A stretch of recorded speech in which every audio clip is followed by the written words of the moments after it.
It's tearing her apart, man. You guys put on a smile for the crowd, but behind closed doors, it's pure misery. If she'd reached out to me from the jump, I'd be all in. I really don't give a damn. Step to me while I'm with my wife, and I will literally end your life. Welcome to the exact moment a rap god morphs into the street's ultimate pariah. Fast forward to April 2nd, 2026. The Department of Justice dropped a massive bombshell, ripping the seal off a 31-page federal indictment that flipped the entire industry upside down.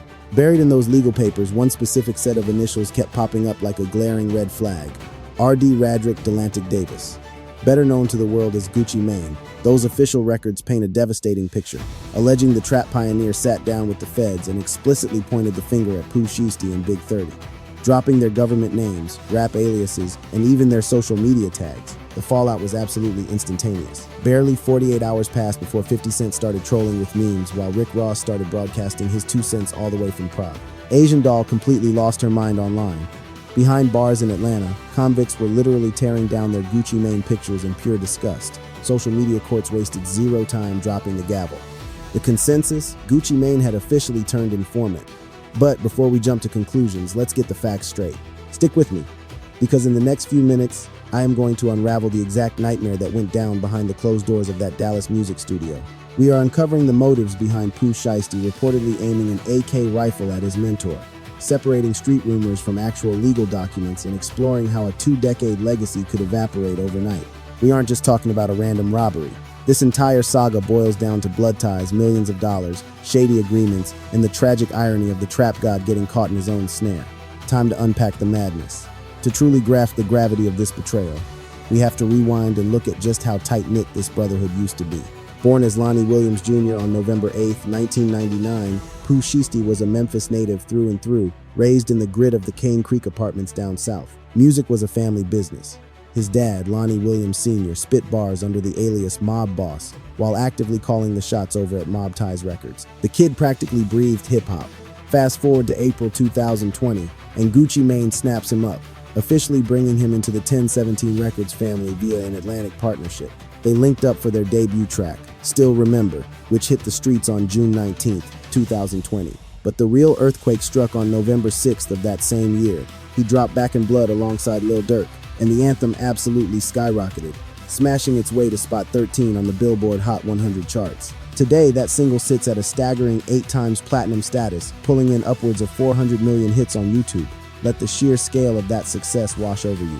The veteran executive plucked an unknown kid straight out of Memphis, gave him a platform, and in less than 12 months turned him into the mastermind behind America's hottest street anthem. Following up on that momentum, his premiere tape, Shiesty Season, landed on February 5th, 2021. It dominated the Billboard 200 at the 3rd spot, moving a massive 62,000 units right out the gate. He secured his spot in the 2021 XXL freshman roster and snagged a BET award nod. Barely 21 years old, he had officially become 1017's crown jewel of the past 10 years. But behind the platinum plaques lay a dark secret.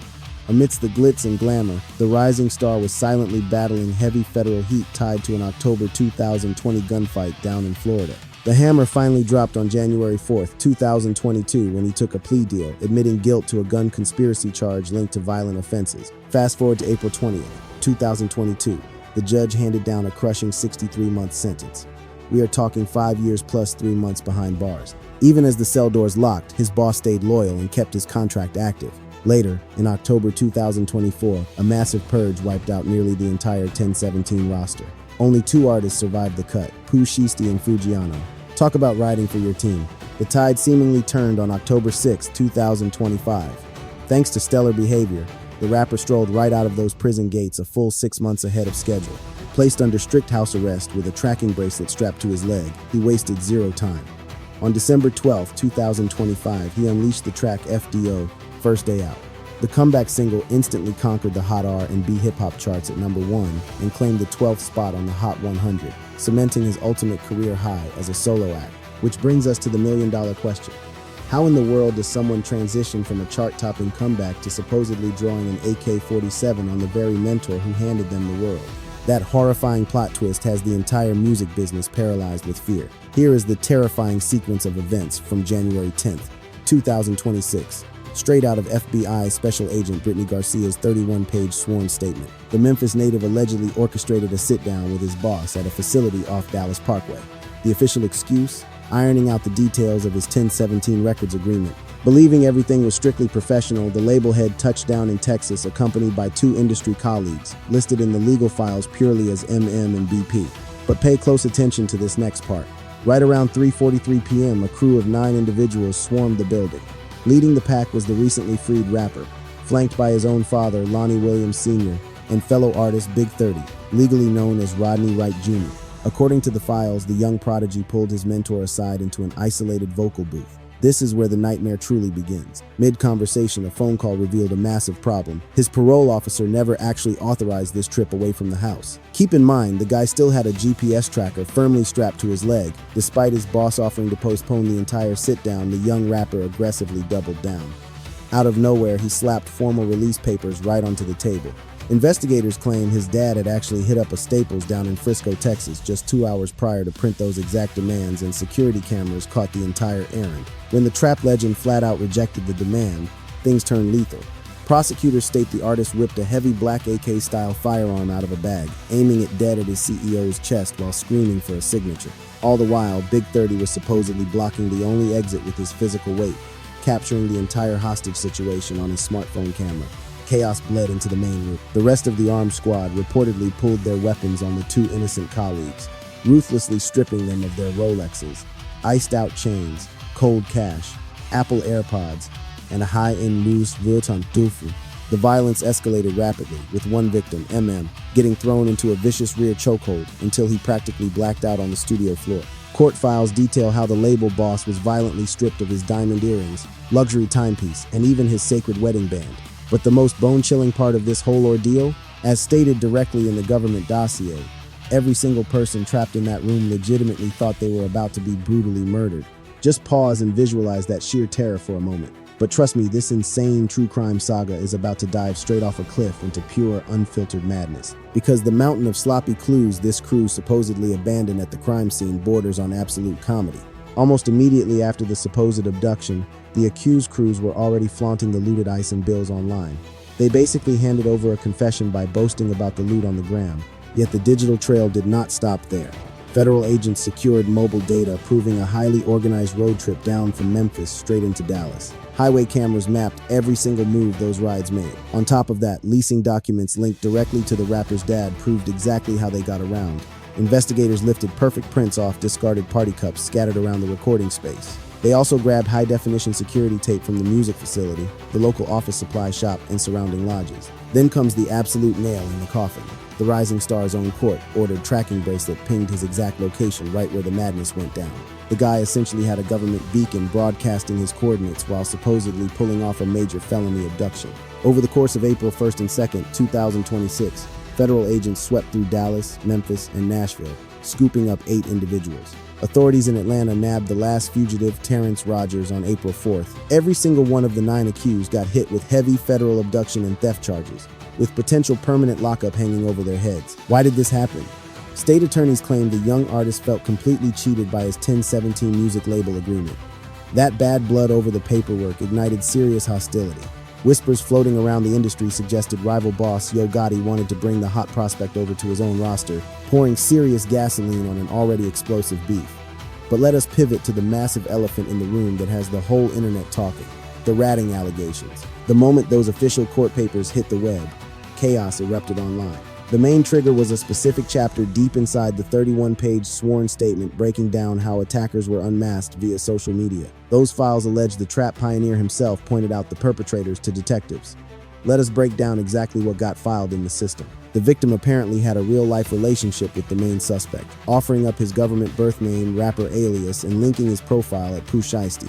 He also fingered Big 30 using his @CoBig30 tag. Furthermore, the label boss gave a full wardrobe breakdown, noting the attacker rocked a dark athletic face cover alongside a matching dark hoodie and bottoms. That triad of details forms the core of the controversy, pinpointing the assailants, dropping their digital tags, and giving an outfit recap. This is what sparked a massive cultural civil war. Did he cross the line? If you follow the underworld rulebook to the letter, breathing a single helpful syllable to the cops makes you a rat. End of story. Being on the receiving end of a crime buys you zero sympathy. Keeping your mouth shut is the ultimate law. However, we have to look at the legal reality. Countless attorneys hit the media circuit to clarify that a traumatized party naming their attackers is just basic protocol when building a case. Pointing out who robbed you is miles away from becoming a secret operative. Nobody signed any immunity deals here, nor was anyone trading secrets for a reduced sentence. A man was supposedly held hostage with a barrel to his face, and simply recognized the familiar voices behind the metal. Plus, we need to acknowledge a massive fact.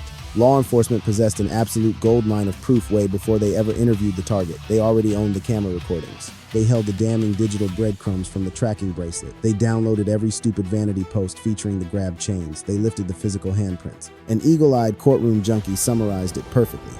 The label head never needs to take the stand since high-definition lenses captured everything. Yet a massive curveball just shifted the whole narrative. During a bail review for the artist's dad, a federal operative took the stand and admitted they actually lacked definitive visual proof showing either young star brandishing a firearm or menacing the boss. Furthermore, tearing apart the suspect's luxury rides and mansions yielded absolutely zero smoking guns. Do you feel the pressure cooker building now? Detectives possess a mountain of indirect clues, yet nailing down exactly who clutched the steel relies entirely on the survivor's word, turning that initial statement into a lethal weapon. Shifting gears, we need to look at the massive shockwaves ripping through the rap game, because it took less than 48 hours for industry heavyweights to draw battle lines, and the veteran mogul found himself utterly abandoned. 50 Cent threw devastating punches immediately, dropping an erased post that read, "Man, this is wild. I genuinely believed you were puffing on that op pack. Keep your eyes peeled for another crazy broadcast from the A." He was brutally referencing that infamous 2005 self-defense body involving a rival camp soldier, Henry Lee Clark III, a lethal encounter the trap legend turned into legendary rap lore. 50 doubled down by sharing government briefing clips, sarcastically asking his followers to guess who sang to the feds, laughing out loud. We literally watched 50 Cent explicitly stamp a rat label onto a fellow pioneer's forehead for the world to see. Meanwhile, Rick Ross brought a completely contrasting vibe from his European tour, admitting he hated the whole tragic scenario for everyone involved. The biggest boss claimed the veteran never warranted such disrespect, while also mourning the potential downfall of the rising Memphis star. It is just a lose-lose disaster. You feel me? He stressed again how terrible it was seeing an icon violated like that, while simultaneously grieving the young artist throwing his life away, emphasizing that rising stars desperately need financial literacy to realize true gangsters hash things out in the boardroom. When you enter the game for $100,000 but suddenly generate $10 million in revenue, you sit down and rewrite the paperwork. You absolutely must evolve intellectually and grasp that professional disputes require strategic diplomacy over raw aggression. Jumping from a $100,000 advance to staring at a $10 million empire means tearing up the old deal in talking terms. Intimidation tactics never work in corporate settings. Break down the hidden layers behind the founder's message. He absolutely condemns the violent abduction, yet he shines a blinding light on the root cause. Vicious paper trails, missing funds, and corporate hostility that became so overwhelmingly toxic. A crew felt compelled to handle human resources with heavy artillery. Yet the most nuclear take originated from Asian Doll, an artist who actually survived the 1017 roster machine. She unleashed absolute hell on social media, blasting anyone speaking without first-hand experience dealing with the savage reality of 1017's operations. She claimed the executive praise on vulnerable corner boys still deep in the trenches. Then she dropped a curse, vowing his empire was dead and no talent would ever trust his pen again. She quickly scrubbed the rants, but the internet never forgets a kill shot. An ex-protege put 1017 on blast for bleeding fresh street talent dry. NLE Choppa didn't hold back his heartbreak either, openly admitting the Shiesty situation completely crushed him. Meanwhile, Finesse 2X from Memphis threw a massive curveball, pinning the blame squarely on Gucci's personal muscle. Word on the street is this bodyguard and ex-cop was actually the one singing to the feds. Suddenly, that law enforcement background looks incredibly suspicious. Think about it. That specific hired muscle has shadowed him for ages, and absolutely nobody trusts that guy's intentions. Seriously, the man radiates bad news. If my own protector pulled a stunt like that, absolute chaos would erupt. Amidst the firestorm, Raylo stood firmly by his mentor. He claimed the internet was destroying a legend over unknown drama. Lil Woody backed him up, insisting the rap icon was trapped in an impossible nightmare. Imagine if the trap pioneer had chosen extreme violence and permanently erased Shiesty's crew from existence. Woody doubled down, stressing that if the label boss had crossed that fatal line and actually ordered a hit on his own artists, the entire culture would be tearing him apart for making a catastrophic blunder. The harsh truth? Shiesty brought this disaster entirely upon himself. Any other narrative is pure delusion. Fans would be screaming for his head.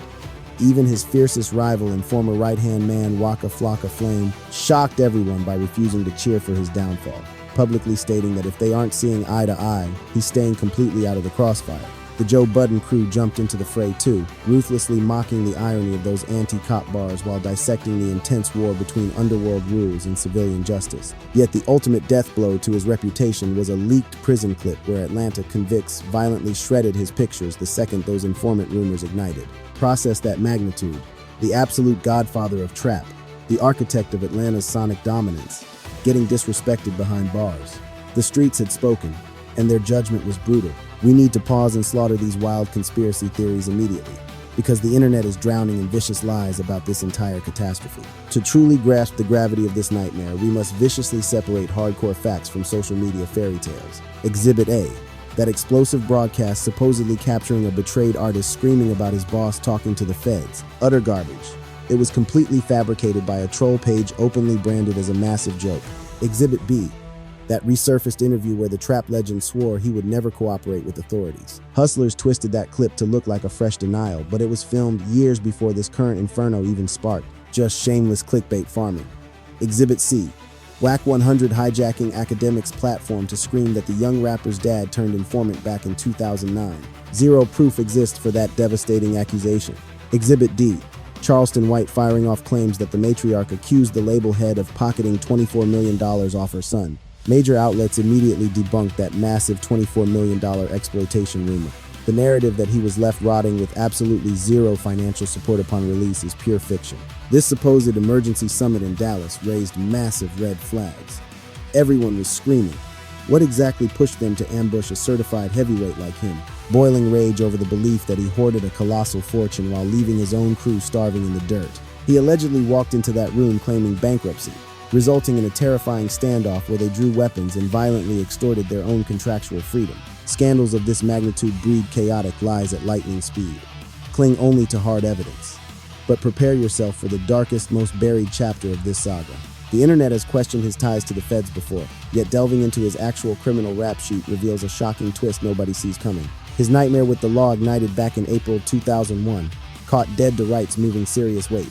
That cost him 90 brutal days locked up. Fast forward to May 10th, 2005, the legendary Jeezy war climaxed when a 5-man hit squad ambushed him in Decatur. He unleashed hell in retaliation, catching Pookie Lock, a known rival enforcer, with fatal shots to secure his own survival. Surrendering on May 19th, he stared down a capital murder charge before dropping a staggering $100,000 for his temporary freedom. Miraculously, he walked free in January 2006 after critical witness testimony proved he was fighting for his life against armed assassins. From 2005 to 2013, his rap sheet exploded into a non-stop bloodbath of brutal assaults, gun violence, and rampant narcotics busts. The ultimate hammer fell on September 13, 2013, when cops cornered him holding both narcotics and a fully loaded weapon. The feds immediately swooped in, slamming him with devastating twin charges for clutching a deadly firearm with a heavy record. Taking the plea on May 13, 2014, he caught 39 agonizing months at Terre Haute Penitentiary by August 20th. Then, the rumor mill ignited. Hitting the streets 4 months early on May 26, 2016 triggered instant snitching whispers until his powerhouse lawyer crushed those theories with undeniable facts. The system had completely robbed him of 11 grueling months he had already served while awaiting trial. His legal team fought a vicious court battle, forcing the judge to finally fix the horrific miscalculation and legally credit his stolen time behind bars. Absolutely zero paperwork exists, linking his 2016 prison exit to any kind of shadowy federal deal. Prior to this current catastrophic downfall, his street credibility remained practically bulletproof without a single credible informant rumor. Those legendary blood feuds with past allies boiled down to shattered loyalties, massive egos, and stolen millions never once about whispering to the cops. This devastating new indictment marks a terrifying historical first, officially stamping the icon's name into government files as an active asset.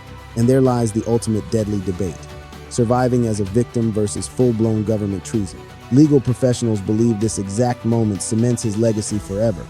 Yet the overarching narrative makes the entire catastrophe profoundly heartbreaking. This current situation with Pooh Shiesty stands far from an isolated incident. Instead, it serves as the newest installment of a phenomenon the public dubs the 1017 curse, a relentless cycle of passing away, getting locked away, and pure heartbreak happening so frequently that chance no longer explains it. Let us break down the statistics. During the initial Brick Squad days, Slim Duncan tragically met a violent end inside an Atlanta vocal booth on December 16, 2011. Waka Flocka, OJ the Juiceman, and Frenchie all left following vicious fallouts. Upon rebooting his empire as the Fresh 1017 in 2020 alongside Atlantic Records, Gucci recruited a wildly talented, Memphis-centered lineup. Scarcely 4 years passed before nearly the entire talent pool ended up gone, doing severe time, or completely released from their contracts. Big Scar, cousin to Pooh Shiesty and a 2022 XXL freshman, tragically passed away on December 22, 2022, at merely 22 years old,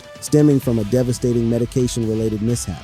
Soon after, his musical partner Quez Ruthless pointed fingers at Gucci, claiming the boss refused to cover the burial expenses. Firing back instantly, Gucci's spouse Keisha Kaur produced receipts proving a $20,000 payment directed straight to the memorial directors. The late artist's father ultimately verified both Gucci and Atlantic threw in $10,000 apiece. Then Enchanting tragically lost her life on June 11, 2024, at 26 due to an unintended toxic reaction, having been let go by the company under 12 months beforehand. Fujiano caught a 5-year stretch behind bars after slicing off his tracking device following a weapons violation. Meanwhile, Hot Boy West got slapped with a staggering 15-year bid in January 2024 over numerous severe offenses. Authorities scooped up Matt Critter on ultimate life-taking accusations, while Rambo Boy found himself in handcuffs facing home invasion and hidden steal allegations. By October 18, 2024, Gucci dropped a bombshell. He was axing his entire remaining roster aside from Pooh Shiesty and Fujiano, blaming the company's brutal financial realities. He stated on the record, evaluating his financial margins as an entrepreneur meant letting go of practically everyone signed to him. Yet today, those exact 2 survivors he spared are staring down colossal federal bids. The empire he built from scratch back in 2007 as So Icy Entertainment, subsequently rebranded into 1017 Brick Squad and resurrected as the modern 1017, currently lies in absolute ruins. Allow me to connect these chaotic dots, as this goes way beyond a single abduction claim or a lone government indictment. We are witnessing a flawed machine. Consider the facts. Gucci Mane recruited youth straight from the unforgiving Memphis pavement, pulling monumental financial gain from deeply entrenched individuals, exactly how Asian Doll described them. The track Back in Blood singularly pulled in hundreds of millions of plays. Yet what followed? A haunting aftermath filled with tragedy, prison cells, and paperwork battles so utterly venomous that a performer supposedly believed a forceful, hostile breach of a vocal booth remained his solitary way out. Rick Ross possibly delivered the most crucial perspective regarding this madness. Brute strength cannot rewrite corporate agreements. The game refuses to operate like that. Yet one glaring mystery remains totally ignored. What horrific clauses lurked inside those agreements, pushing Pooh Shiesty, a guy fresh off his most massive chart triumphs ever, to supposedly view heavy metal as his sole remedy? John Helms, the legal counsel representing Shiesty, provided a highly mysterious remark, suggesting federal agents want to paint this simply as Lantrell fighting his bosses over cash. However, within the entertainment sector, surface-level appearances constantly deceive, while the true motives driving these individuals remain deeply hidden in the shadows. Coercing someone to dissolve a contract likely fails in court anyway, as professionals confirm signatures obtained through terror are instantly nullified. So what exactly was the endgame here? Currently, reality looks incredibly grim. Pooh Shiesty stares down, spending forever behind bars for federal abduction accusations, practically moments after finishing a sentence and dropping a chart-topping smash.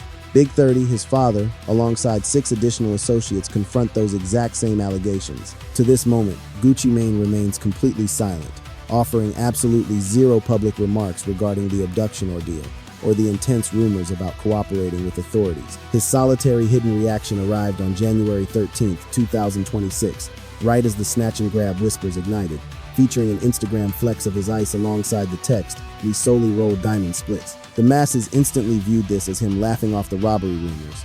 However, the reputational ruin is permanent, with 50 Cent already tearing into him mercilessly. His past protégés are airing out all his dirty laundry. Convicts behind the wall are violently ripping down his pictures, while the online world has already pronounced him guilty. Could the courts force Gucci to take the stand under oath? Might the feds admitting they possess zero solid proof of weapons or intimidation completely derail their entire attack? More importantly for rap lore, can the architect of trap, the guy who fatally handled Pookie Lock and beat a solid 10 years inside the system, completely reinventing his life as a literary success and style god, ever speak actual truth about the horrors inside that Dallas booth? I need you all to ponder this deeply. Should we condemn Gucci for pointing fingers at those who supposedly abducted him under heavy threat? Or is Pooh Shiesty the villain for supposedly choosing extreme measures over bad paperwork? Did a peaceful alternative exist that everyone ignored? Furthermore, What terrifying reality does the entertainment business reflect when such a tight bond shatters into drawn steel, government indictments, and a 31-page federal sworn statement? Leave your theories down below since this explosive saga is nowhere near finished. Click our upcoming upload to witness the fallout when rap paperwork battles turn absolutely fatal.